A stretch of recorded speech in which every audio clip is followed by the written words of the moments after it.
आज हम लोग बात करेंगे कॉन्ट्रैक्ट ऑफ इंडेमनिटी का मतलब क्या होता है। तो सबसे पहले हम इसकी डेफिनेशन देख लेते हैं कि it can be defined as a legal contract between two person.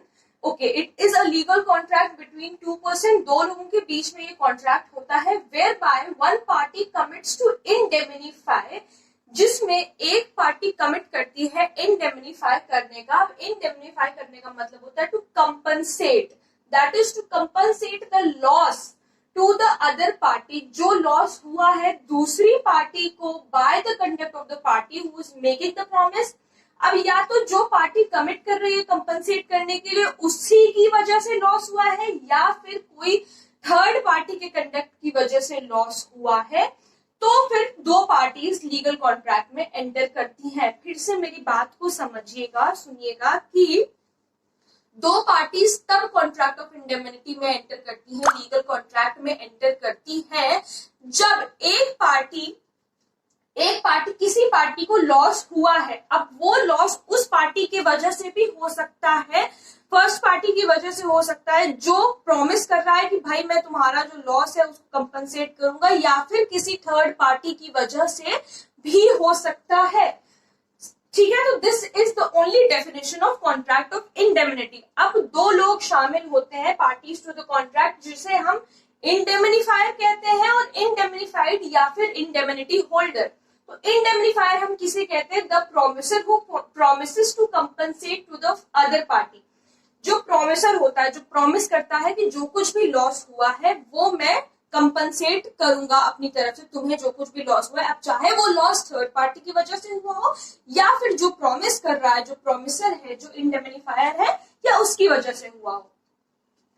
फिर जो सेकंड पार्टी होती है वो कौन है? इंडेमनीफाइड या फिर इंडेमनिटी होल्डर, यानी कि जिसको इंडेमनीफाई किया गया है। तो the person who is assured to be compensated, यानी कि जिसको कंपनसेट करने के लिए कहा गया है और उसे में लिया गया है कि हाँ मैं तुम्हें कंपनसेट करूंगा, जिसको इंडेमनीफाई किया गया है। इंडेमनीफाई करने वाला कौन है? इंडेमनीफायर। और जिसको इंडेमनीफाई किया गया है उसे हम कहते हैं इंडेमनिटी होल्डर या फिर indemnified party. So contract of indemnity क्या है वो एक एग्जांपल से समझते हैं। मान लीजिए कि ए ने बी को एक घर बेचा, ठीक है, और ये घर बेचा किसके इंस्ट्रक्शन पे गया था? यानी कि सी ने ए को इंस्ट्रक्शन दिया था कि भाई तुम बी को घर बेच दो। फिर से सुनिएगा, ए ने बी को घर बेचा और ये घर बेचा सी के इंस्ट्रक्शन पे गया था। सी ने ए से कहा था कि तुम बी को घर बेच दो। बाद में पता चलता है कि जो घर का रजिस्टर्ड ओनर था, यानी कि जो घर बेचा गया है उसका जो रजिस्टर्ड ओनर था वो था डी। अब डी ए को पकड़ता है कि भाई तुमने मेरा घर बिना मेरी परमिशन के बेचा है, तो तुम्हें मुझे कंपनसेट करना पड़ेगा, पैसा देना पड़ेगा जो मुझे लॉस हुआ है। ठीक है, तो डी ने ए को पकड़ा कि भाई तुम मुझे पैसा दो। अब ए क्या करता है? ए पकड़ता है सी को कि तुमने मुझसे कहा था घर बेचने के लिए, मुझे कोई आइडिया नहीं था कि वो जो घर है उसका रजिस्टर्ड ओनर डी है, तो अब तुम मुझे कंपनसेट करोगे। यही कहने का मतलब है कॉन्ट्रैक्ट ऑफ इंडेमनिटी का। तो अब सी किसको कंपनसेट करेगा? सी विल कंपनसेट ए। यहां पर क्या हुआ था कि ए का लॉस हुआ था, ए को कुछ ना कुछ कमीशन जरूर मिला होगा।